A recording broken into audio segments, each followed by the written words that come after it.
नमस्कार, आप देख रहे हैं के न्यूज इंडिया। मैं हूं आपके साथ तन्वी सक्सेना। रुक करते हैं खबरों का और बात कर रहे हैं राजधानी दिल्ली की। दिल्ली से बड़ी जानकारी आपको बता रहे हैं। राजधानी दिल्ली से बड़ी जानकारी आपको दे रहे हैं, जहां गृह मंत्री अमित शाह, जेपी नड्डा लेंगे बैठक।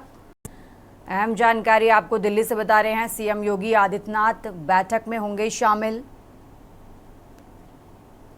आपको बता दें, दोनों डिप्टी सीएम को भी दिल्ली बुलाया गया है। बड़ी जानकारी आपको दे रहे हैं। केशव प्रसाद मौर्य, ब्रजेश पाठक दिल्ली बुलाए गए हैं और बड़ी जानकारी आपको दे रहे हैं, जहां ये अहम बैठक होने वाली है। और राष्ट्रीय संगठन मंत्री बीएल संतोष भी इस बैठक में शामिल होंगे। यूपी बीजेपी अध्यक्ष भूपेंद्र चौधरी भी बैठक में शामिल होंगे। बड़ी जानकारी आपको दे रहे हैं। आपको बता दें, यूपी उपचुनाव को लेकर दिल्ली में ये बड़ी बैठक होने वाली है और ये वो नाम आपको बता रहे हैं जो इस बैठक में शामिल होंगे। गृह मंत्री अमित शाह, जेपी नड्डा इस बैठक में शामिल होंगे। साथ ही उत्तर प्रदेश के मुख्यमंत्री योगी आदित्यनाथ इस बैठक में मौजूद रहेंगे। साथ ही दोनों डिप्टी सीएम भी इस बैठक में मौजूद रहेंगे। आपको बता दें, राष्ट्रीय संगठन मंत्री बीएल संतोष भी इस बैठक में शामिल होंगे। यूपी बीजेपी अध्यक्ष भूपेंद्र चौधरी बैठक में मौजूद रहेंगे। आपको बता दें, प्रदेश संगठन महामंत्री धर्मपाल बैठक में होंगे शामिल और यूपी उपचुनाव को लेकर इस बैठक में चर्चा की जाएगी। जहां एक तरफ विपक्षी पार्टी समाजवादी पार्टी ने 6 सीटों पर अपने उम्मीदवारों का ऐलान कर दिया, तो वहीं आज बीजेपी यूपी उपचुनाव को लेकर अहम बैठक करने वाली है। बड़ी जानकारी आपको दे रहे हैं दिल्ली से, जहां यूपी उपचुनाव को लेकर दिल्ली में बड़ी बैठक होने वाली है। यूपी उपचुनाव को लेकर इस बैठक में चर्चा की जाएगी और ये वो नाम आपको बता रहे हैं जो इस बैठक में शामिल रहेंगे। सीएम योगी आदित्यनाथ बैठक में मौजूद रहेंगे। आपको बता दें, गृह मंत्री अमित शाह और दोनों डिप्टी सीएम इस बैठक में मौजूद रहेंगे, क्योंकि यूपी उपचुनाव आने वाले समय में यूपी में 10 सीटों पर उपचुनाव होने हैं और इसको लेकर ये बैठक बहुत महत्वपूर्ण मानी जा रही है। राष्ट्रीय संगठन महामंत्री बीएल संतोष इस बैठक में शामिल। और इसी खबर पर ज्यादा जानकारी के लिए हमारे साथ दिल्ली से विशेष संवाददाता अखिलेश जी जुड़े हुए हैं। अखिलेश जी, जहां अब यूपी में 10 सीटों पर उपचुनाव होने हैं, जिसको लेकर सभी पार्टियां एकदम जोरों शोरों से आगे बढ़ रही हैं। समाजवादी पार्टी ने 6 सीटों पर अपने कैंडिडेट भी उतार दिए हैं। क्या लग रहा है इस बैठक में कितनी महत्वपूर्ण ये बैठक होगी और कब तक क्या माना जाए कि बीजेपी अपनी लिस्ट जारी कर देगी? और वो महत्वपूर्ण नाम जरूर बताइए जिनको कैंडिडेट के तौर पर बीजेपी उतारती हुई नजर आएगी मैदान में। अखिलेश जी। अखिलेश जी, एक बड़ी बैठक दिल्ली के राष्ट्रीय मुख्यालय में होगी। दिल्ली के बीजेपी मुख्यालय में होने वाली उत्तर प्रदेश की बैठक को लेकर भारतीय जनता पार्टी के राष्ट्रीय अध्यक्ष जेपी नड्डा की अध्यक्षता में होगी। इसमें बीजेपी के राष्ट्रीय संगठन महामंत्री बीएल संतोष भी मौजूद रहेंगे। भारतीय जनता पार्टी के उत्तर प्रदेश के उपचुनाव को लेकर होने वाली बैठक को लेकर उत्तर प्रदेश भारतीय जनता पार्टी की टीम को भी बुलाया गया है। इसमें भारतीय जनता पार्टी के प्रदेश अध्यक्ष भूपेंद्र चौधरी भी इसमें शामिल होंगे। इसके अलावा उत्तर प्रदेश के मुख्यमंत्री योगी आदित्यनाथ, उत्तर प्रदेश के 2 डिप्टी सीएम यानी ब्रजेश पाठक और केशव प्रसाद मौर्य को भी बुलाया गया है। उत्तर प्रदेश में समाजवादी पार्टी ने 6 कैंडिडेटों के नाम घोषित कर दिए, इसलिए भारतीय जनता पार्टी के ऊपर भी दबाव बन रहा है कि जल्द से जल्द उत्तर प्रदेश में उपचुनाव को लेकर कैंडिडेट के नाम घोषित किए।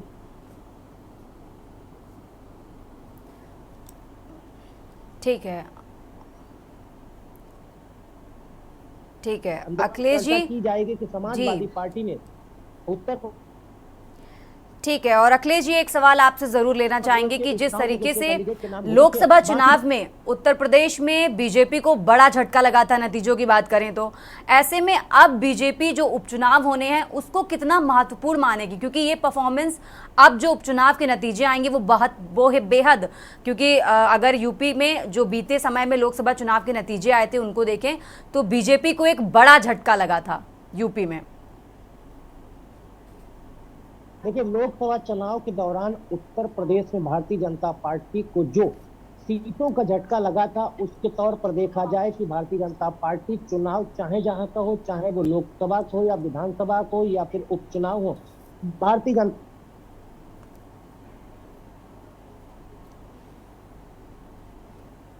पार्टी चुनौती के साथ चुनाव लड़ती है, दमदारी के साथ मैदान तरह के हथकंडे अपनाती है कि भारतीय जनता पार्टी को कैंडिडेट को जीत मिले। और उपचुनाव के मद्देनजर अगर देखा जाए तो भारतीय जनता पार्टी लोकसभा चुनाव में भारतीय जनता पार्टी को झटका लगा था। समाजवादी पार्टी ने 37 सीटें जीती थी और बीजेपी को दूसरे नंबर पर लाके खड़ा कर दिया था। और उत्तर प्रदेश के लोकसभा चुनाव में भारतीय जनता पार्टी दूसरे नंबर जाकर समाजवादी पार्टी नंबर 1 की पार्टी बनी।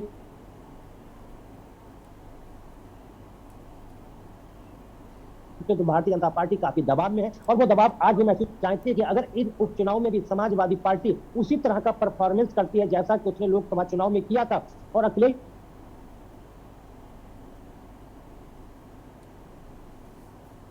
यादव जिस तरह से दहाड़ते हैं और सड़क पर उतर के बात करते हैं भारतीय जनता है, तो इस तरह के माहौल में भारतीय जनता पार्टी किसी तरह का भी जोखिम नहीं लेना चाहती है। और भारतीय जनता पार्टी इसी वजह से उत्तर प्रदेश के मुख्यमंत्री और भारतीय जनता पार्टी के नेताओं के साथ बैठक कर, चर्चा कर और मंथन के बाद ही कैंडिडेट उतारने का काम करेगी, ताकि कल को ये उत्तर प्रदेश की भारतीय जनता पार्टी को टीम या उत्तर प्रदेश के मुख्यमंत्री योगी आदित्यनाथ को ये कहने का मौका बिल्कुल न मिले कि उनसे पूछकर कैंडिडेट नहीं उतारे गए थे, उनसे चर्चा करके कैंडिडेटों का नाम फाइनल नहीं किया गया था। क्योंकि लोकसभा चुनाव में जब भारतीय जनता पार्टी को करारी हार मिली और अखिलेश यादव की पार्टी समाजवादी पार्टी ने जब वहां नंबर 1 की पार्टी बनकर उभरी, तो जब भारतीय जनता पार्टी में हार पर मंथन किया गया तो योगी आदित्यनाथ ने कहा कि ना तो हमसे पूछकर कैंडिडेट उतारे गए थे, ना तो कैंडिडेट के नाम का फाइनल किया गया था। तो इसके लिए हार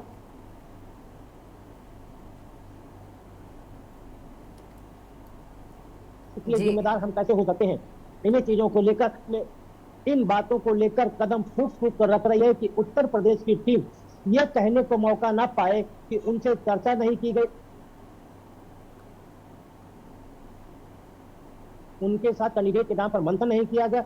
उचित कैंडिडेटों को हराने वाला कैंडिडेट कौन हो सकता है। बिल्कुल, इस बैठक में क्या महत्वपूर्ण बातें होंगी वो बैठक के बाद निकलकर सामने आएगी। और अखिलेश जी, बहुत बहुत शुक्रिया आपका तमाम जानकारी हमारे दर्शकों तक पहुंचाने के लिए। और खबर आपको बता रहे थे, यूपी उपचुनाव से जुड़ी बड़ी जानकारी आपको बता रहे हैं, जहां आज दिल्ली में बड़ी बैठक होने वाली है और यूपी के कई बड़े दिग्गज बीजेपी पार्टी के इस बैठक में मौजूद रहेंगे और यूपी उपचुनाव को लेकर ये बैठक में बड़े फैसले लिए जाएंगे। क्योंकि आपको बता दें, यूपी में 10 सीटों पर उपचुनाव होने हैं और इसी को लेकर ये महत्वपूर्ण बैठक आज दिल्ली में होने वाली है। बड़ी जानकारी आपको दे रहे हैं राजधानी दिल्ली से। खबरों में आगे बढ़ते हैं। जांजगीर चांपा से खबर आपको बता रहे हैं, जहां रावण दहन से पहले हुआ हादसा। रावण संवाद के लिए लाए गए बेन लिफ्टर पलटे। हादसे में कई लोग घायल हुए हैं, तो वहीं 3 लोग के हाथ पैर टूटे, ये भी जानकारी मिल रही है। घायलों को प्राइवेट अस्पताल में इलाज के लिए भर्ती कराया गया है। बड़ी जानकारी आपको दे रहे हैं, जहां आयोजन समिति ने नहीं ली कोई सुध और प्रशासनिक अमला ने भी नहीं ली कोई सुध। ये भी लापरवाही भी सामने आ रही है और ये तस्वीर भी आपको टीवी स्क्रीन पर दिखा रहे हैं, जहां आयोजन समिति ने भी कोई सुध नहीं ली, साथ ही प्रशासनिक अमला भी यहां पर नजर नहीं आया और ये बड़ा हादसा हुआ जिसमें कई लोग गंभीर रूप से घायल हुए हैं। जांजगीर चांपा से खबर आपको बता रहे हैं, जहां रावण दहन से पहले ये हादसे की जानकारी आपको दे रहे हैं। रावण संवाद के लिए लाए गए बेन लिफ्टर पलटे और ये गंभीर हादसा हुआ जिसमें कई लोग घायल हुए, तो वहीं 3 लोगों के हाथ पैर भी टूटे हैं। ये तस्वीरें आपको टीवी स्क्रीन पर दिखा रहे हैं जांजगीर चांपा की, जहां रावण दहन से पहले ये हादसे की जानकारी मिल रही है। कई लोग गंभीर रूप से घायल हैं, फिलहाल उन्हें इलाज के लिए प्राइवेट अस्पताल में भर्ती कराया गया है। लेकिन एक बड़ी लापरवाही इस पूरे मामले में निकलकर सामने ये आ रही है कि ना ही कोई आयोजन समिति ने इस मामले में कोई सुध लिया और ना ही प्रशासनिक अमले ने। एक बड़ी लापरवाही इस हादसे के बाद सामने आई है। और अब बात कर रहे हैं बिजनौर की, जहां बिजनौर से बड़ी जानकारी आपको दे रहे हैं। खड़ी कार में अचानक लगी आग, धू धू कर जली कार हुई राख। आपको बता दें, कड़ी मशक्कत से दमकल टीम ने आग पर पाया काबू और धामपुर क्षेत्र के टीचर्स कॉलोनी की यह घटना आपको बता रहे हैं। बिजनौर से बड़ी जानकारी आपको दे रहे हैं, धामपुर क्षेत्र के टीचर्स कॉलोनी की ये घटना आपको बता रहे हैं। बिजनौर से अहम जानकारी, जहां खड़ी कार में अचानक लगी आग, धू धू कर जली कार और हुई राख। ये तस्वीरें भी आपको टीवी स्क्रीन पर दिखा रहे हैं, जहां कड़ी मशक्कत के बाद दमकल टीम ने आग पर काबू पाया। बिजनौर से खबर आपको बता रहे हैं, जहां खड़ी कार में लगी आग, दमकल टीम ने आग पर पाया काबू।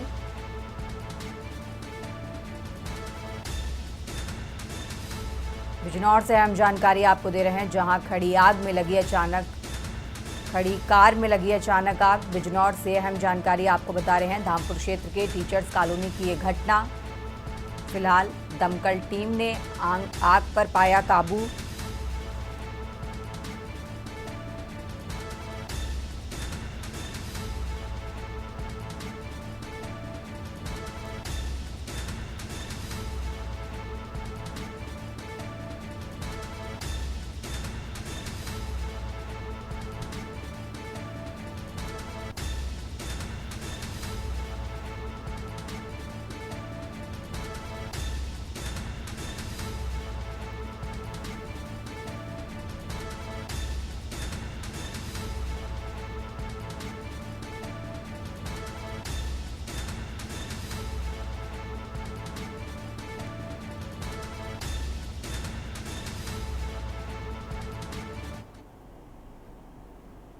बढ़ते हैं आगे खबरों में, और अब खबर आपको बुलंदशहर से बता रहे हैं। बुलंदशहर से अहम जानकारी आपको दे रहे हैं, जहां मजदूर की संदिग्ध मौत का ये मामला। अंतिम संस्कार न करने की बात पर अड़ा परिवार। गांव के ही 3 लोगों पर लगाया हत्या का आरोप। बुलंदशहर से खबर आपको बता रहे हैं, परिवार गांव के ही लोगों पर लगा रहा हत्या का आरोप। पुलिस 3 लोगों पर कर चुकी है एफआईआर। गिरफ्तारी ना होने तक नहीं करेंगे अंतिम संस्कार, ये परिवार वालों का कहना है।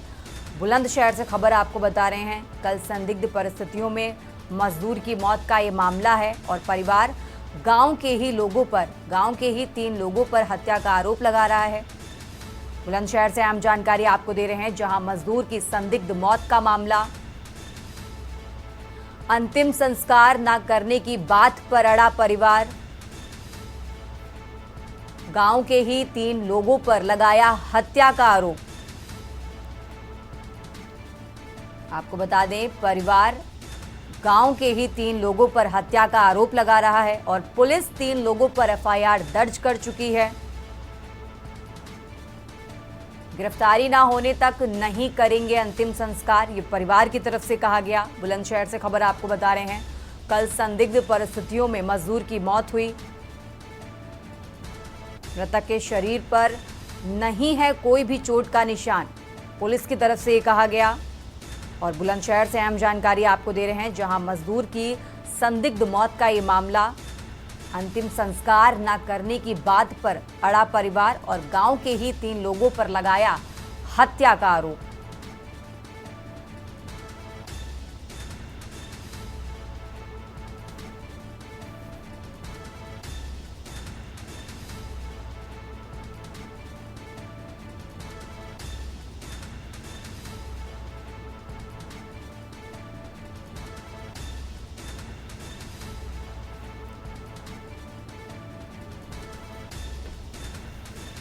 बुलंदशहर से खबर आपको बता रहे हैं, जहां मजदूर की संदिग्ध मौत का ये मामला है और परिवार अंतिम संस्कार ना करने पर अड़ा हुआ है और गांव के ही 3 लोगों पर हत्या का आरोप लगाया है। बुलंदशहर से खबर आपको बता रहे हैं।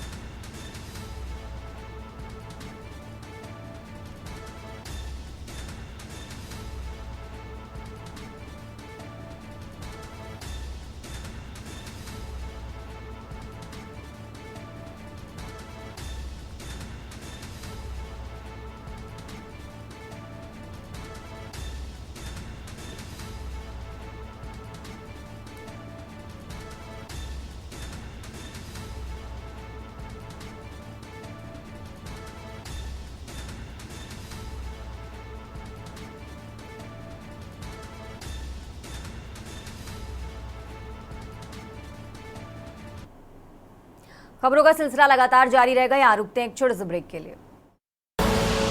आप देख रहे हैं के न्यूज, खबरों का सारथी। ब्रेक के बाद एक बार फिर से आप सभी का स्वागत है। रुक करते हैं खबरों का और खबर आपको बता रहे हैं सहारनपुर से, जहां बाइक सवार दंपति की सड़क हादसे में मौत की खबर आपको बता रहे हैं। सहारनपुर से अहम जानकारी आपको दे रहे हैं। रिश्तेदारी से वापस अपने गांव लौट रहा था दंपति। साइकिल सवार से टकराने के बाद बस के आगे गिरा दंपति। तेज गति से आ रही बस ने दंपति को कुचला। सहारनपुर से अहम जानकारी आपको दे रहे हैं। हादसे में मौके पर ही हुई दंपति की दर्दनाक मौत। हादसे के बाद मौके पर पहुंची पुलिस।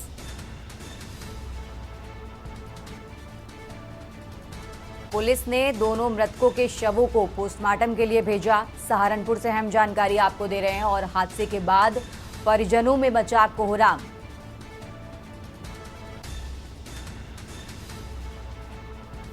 और इसी खबर पर ज्यादा जानकारी के लिए हमारे साथ शेख परवेश आलम जुड़े हुए हैं।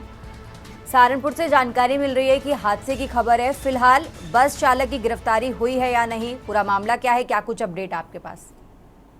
जी बिल्कुल, आपको बताना चाहूंगा। पूरा मामला जनपद सहारनपुर के कोतवाली देहात इलाके के बेहट रोड का है, जहां गांव बिजोपरा निवासी एक दलित दंपत्ति अपनी बाइक पर सवार होकर रिश्तेदारी से वापस अपने गांव लौट रहा था।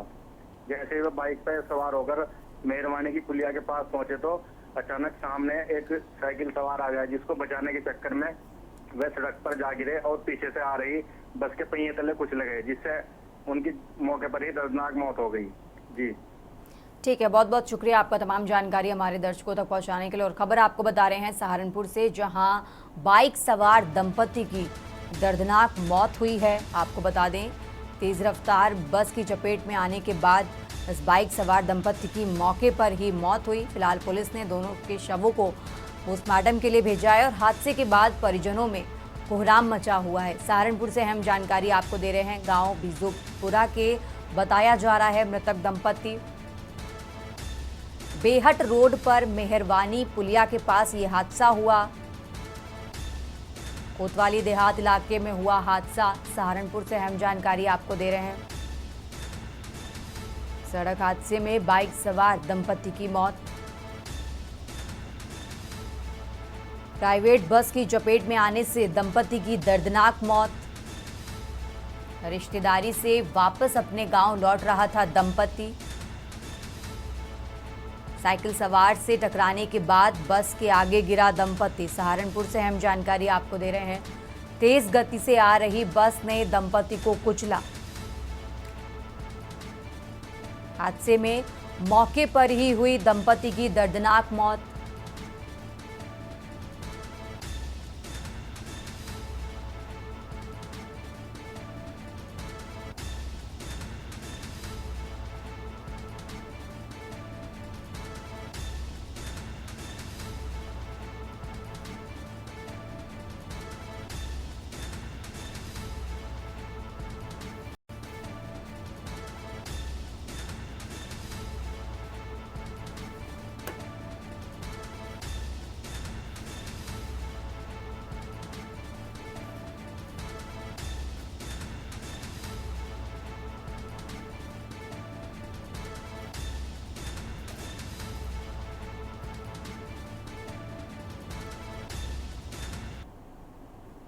खबरों में आगे बढ़ते हैं और अब खबर आपको मेरठ से बता रहे हैं। मेरठ से अहम जानकारी आपको दे रहे हैं। मेरठ से बड़ी जानकारी दे रहे हैं, जहां मेरठ के कई हिंदूवादी नेता बीती रात ही पहुंच गए। हिंदूवादी नेताओं ने मंदिर पहुंचकर जारी किए वीडियो। मेरठ से अहम जानकारी आपको दे रहे हैं। मंदिर महंत की सुरक्षा को लेकर आज महापंचायत होगी। हिंदूवादी नेताओं ने मंदिर पहुंचकर जारी किए वीडियो। मंदिर महंत की सुरक्षा को लेकर आज महापंचायत। यति नरसिंहानंद की रिहाई के मुद्दे पर ही निर्णय। पुलिस हिरासत के बाद से लापता हैं यति नरसिंहानंद।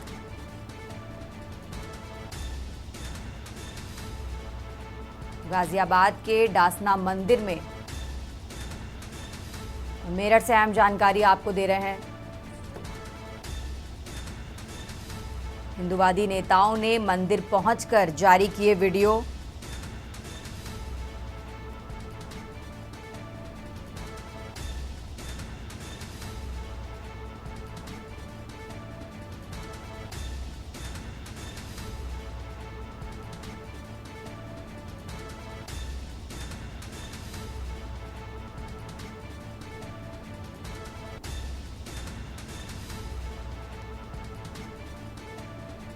बड़ी जानकारी आपको दे रहे हैं मेरठ से,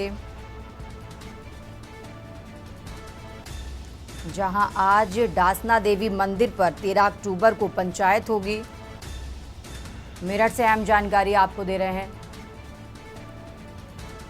हिंदूवादी नेताओं ने मंदिर पहुंचकर जारी किए वीडियो।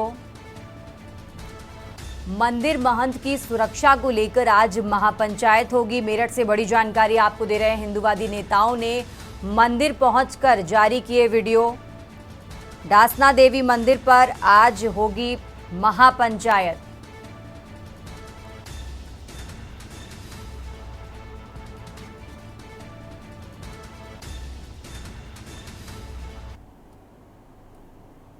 इस बुलेटिन में फिलहाल इतना ही। आप देखते रहिए के न्यूज इंडिया। आप देख रहे हैं के न्यूज, खबरों का सारथी।